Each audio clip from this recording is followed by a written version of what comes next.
সবাইকে অনেক অনেক প্রীতি এবং শুভেচ্ছা জানিয়ে আজকের ক্লাস শুরু করতে চাচ্ছি। আমি আজকের ক্লাসে যে বিষয়টা আলোচনা করবো সেটার নাম হচ্ছে মোলার দ্রবণ। আমরা মোল বিষয়টি শিখছি এর আগের ক্লাসে। এখন সেই মোল ব্যবহার কী করে মোলার দ্রবণ তৈরি করা যায় সেটা আমরা শিখব। এখন আমরা মোলার দ্রবণ তৈরি করার জন্য উদাহরণ হিসাবে একটা যৌগকে ধরে নিচ্ছি। ধরা যাক আমার কাছে হচ্ছে সোডিয়াম হাইড্রোক্সাইড। সোডিয়াম হাইড্রোক্সাইডের সোডিয়াম 23 পারমাণবিক ভর, অক্সিজেন 16, হাইড্রোজেন 1, সেক্ষেত্রে 40। এখন এই সোডিয়াম হাইড্রোক্সাইডের যদি আমি মোলার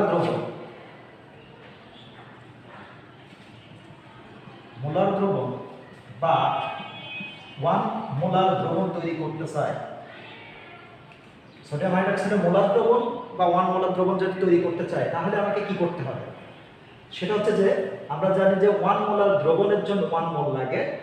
সেক্ষেত্রে আমি যে কাজটা করব সেটা হচ্ছে যে এই সোডিয়াম হাইড্রোক্সাইডের 40 যে পারমাণবিক ভরটাকে সেটাকে গ্রামে প্রকাশ করলে আমরা জানি যে সেক্ষেত্রে আমরা জানি যে যদি আমরা 40 গ্রাম সোডিয়াম হাইড্রোক্সাইড মেপে নিই ইলেকট্রিক্যাল ব্যালেন্স দ্বারা, সেক্ষেত্রে আমি এই 40 গ্রামটাকে কি করব?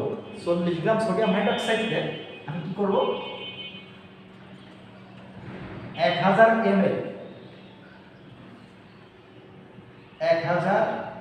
ml এর আয়তনিক ফ্লাক্সে এই 40 গ্রাম সোডিয়াম হাইড্রোক্সাইডে প্রবেশ করে কি করব? তার ভিতর পাতিত পানি যুক্ত করতে থাকবো। পাতিত পানি যুক্ত করলে পারে তারপরে যে দ্রবণটা আমার প্রস্তুত হয়ে যাবে সেই দ্রবণটা তখন নাম হবে 1 মোলার সোডিয়াম হাইড্রোক্সাইড দ্রবণ। এভাবে আমি কি করতে পারি? সোডিয়াম হাইড্রোক্সাইডের মোলার দ্রবণ তৈরি করতে পারি। এভাবে সোডিয়াম হাইড্রোক্সাইড 1 মোলার দ্রবণ, 2 মোলার দ্রবণ, বিভিন্ন মোলার দ্রবণ আমরা কিন্তু প্রস্তুত করতে পারি। তার মানে যে আমার এখন কনক্লুশনে কি দাঁড়াবে? সেটা হচ্ছে যে কনক্লুশনে দাঁড়াবে যে আমরা 1 লিটার বা 1000 মিলিলিটার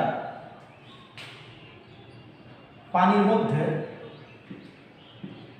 বা পাতিত পানির মধ্যে যদি 40 গ্রাম সোডিয়াম হাইড্রোক্সাইড থাকে, 40 গ্রাম সোডিয়াম হাইড্রোক্সাইড থাকে, তখন আমরা তাকে বলতে পারবো সেটা হচ্ছে 1 মোলার দ্রবণ। সেটা হচ্ছে 1 মোলার দ্রবণটা কার? সেটা হচ্ছে 1 মোলার দ্রবণ সোডিয়াম হাইড্রোক্সাইডের। এভাবে আমরা সোডিয়াম হাইড্রোক্সাইডের 1 মোলার দ্রবণ, 2 মোলার দ্রবণ, এভাবে বিভিন্ন মোলার দ্রবণ তৈরি করতে পারি। অর্থাৎ যদি আমি সোডিয়াম হাইড্রোক্সাইডের 2 মোলার দ্রবণ তৈরি করতে চাই তখন কি করতে হবে? এর দ্বিগুণ পরিমাণ আমার 1000 ml ভলিউমেট্রিক বা আয়তনিক ফ্লাক্সে আমাকে সেক্ষেত্রে যুক্ত করতে হবে। অর্থাৎ কোনো পদার্থের যত মোল 1 লিটার বা 1000 মিলিলিটার পানির মধ্যে থাকে সেই দ্রবণের মোলারিটি তত হয়। এখন আমি এখানে আমার পাত্র হিসাবে 1000 ml এর একটা ভলিউমেট্রিক ফ্লাক্স দেখাচ্ছি। এখন যদি আমি কোনো স্টুডেন্টকে বলি ল্যাবে যে আমাকে তুমি সোডিয়াম হাইড্রোক্সাইডের 1 মোলার দ্রবণ তৈরি করে দাও, তাহলে সে কি করবে? সে যেটা করবে, সে প্রথমত ল্যাবের পরীক্ষাগার থেকে এরকম সোডিয়াম হাইড্রোক্সাইড বের করে আনবে, সোডিয়াম হাইড্রোক্সাইডের কোটা বের করে আনবে। তারপরে যে কাজটা করবে সে একটা ভলিউমেট্রিক ফ্লাক্স আনবে যেটা দেখতে এরকম। এবার যে কাজটা করতে হবে সেটা হচ্ছে যে এই ভলিউমেট্রিক ফ্লাক্সটা আমরা দেখতে পাচ্ছি যে 250 ml।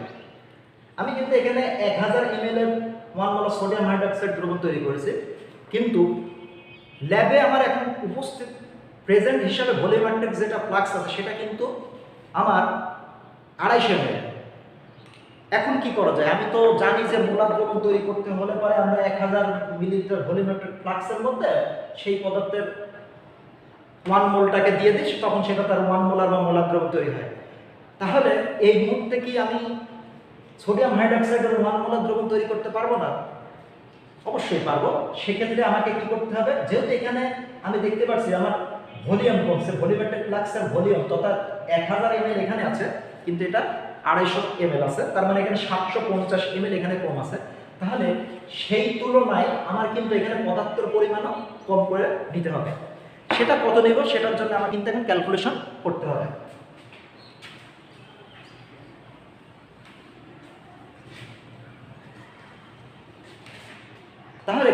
রিয়াকশনটা কিভাবে করা যায় সেটা হচ্ছে দেখা যাক যে 1000 ml 1 molar sodium hydroxide is equal to 40 গ্রাম।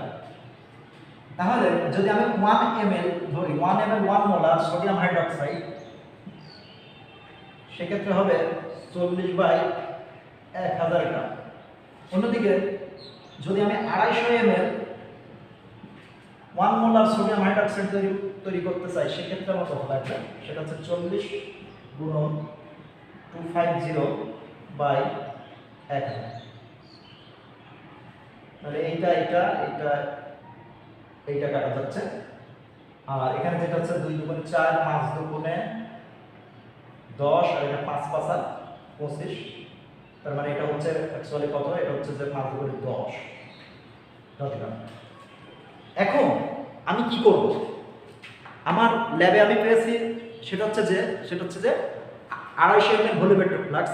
এই কারণে আমি দেখলাম যে 250 ml ভলিউমেট্রিক ফ্লাক্সের মধ্যে যদি আমি 10 গ্রাম সোডিয়াম হাইড্রোক্সাইড নিতে পারি, তখনই কিন্তু আমার সেখান থেকে 1 মোলার সোডিয়াম হাইড্রোক্সাইডের দ্রবণ তৈরি করা সম্ভব। শুরু করা যাক কিভাবে আমরা এই দ্রবণটা তৈরি করতে পারি। আমি এখন কি করতে চাই সেটা হচ্ছে যে 250 ml ভলিউমেট্রিক ফ্লাক্স ব্যবহার করে আমি 1 মোলার সোডিয়াম হাইড্রোক্সাইডের দ্রবণ করতে চাই। এক্ষেত্রে আমাকে কি করতে হবে? এক্ষেত্রে আমাকে যে কাজটা করতে হবে সেটা হচ্ছে যে এরকম সোডিয়াম হাইড্রোক্সাইড নিয়ে আমি ইলেকট্রিক্যাল ব্যালেন্সের কাছে যাব। ব্যালেন্সের কাছে যেয়ে মুখটা ওপেন করব। ওপেন করার পর স্প্যাচুলা থাকলে ভালো, সেইটা দিয়ে আমি কি করব? আমার 10 গ্রাম মেপে নিতে হবে। কিন্তু 10 গ্রাম মেপে নেওয়ার সময় আমাকে খেয়াল রাখতে হবে ইলেকট্রিক্যাল ব্যালেন্সের যে পাতটা থাকে, যার উপর আমরা ওয়েটটা মাপি, তার উপর কিন্তু সরাসরি কিন্তু আমি সোডিয়াম হাইড্রোক্সাইডটা দিতে পারবো না, কারণ সোডিয়াম হাইড্রোক্সাইড কিন্তু একটা ক্ষয়কারী পদার্থ, ফলে সেটাকে কিন্তু নষ্ট করে দেবে। এই কারণে আমি ইলেকট্রিক ব্যালেন্সের উপর কি করব? একটা এরকম কাগজ দেবো। কাগজ দেওয়ার পরে সেটা এখানে দেবো, তখন কিন্তু ইলেকট্রিক ব্যালেন্সে কিছু কিন্তু রিডিং করবে, কারণ এর কিন্তু ওয়েট আছে। এখন সেটাকে আমি 0 প্রেস করে আমি এটাকে নিউট্রাল করে দেবো। নিউট্রাল করে নেওয়ার পরে এই কাগজের উপর কি করব? স্প্যাচুলা বা এই কাগজটা ব্যবহার করে এখানে এভাবে এটা চামচের মতো ব্যবহার করে আমি তখন কি করব?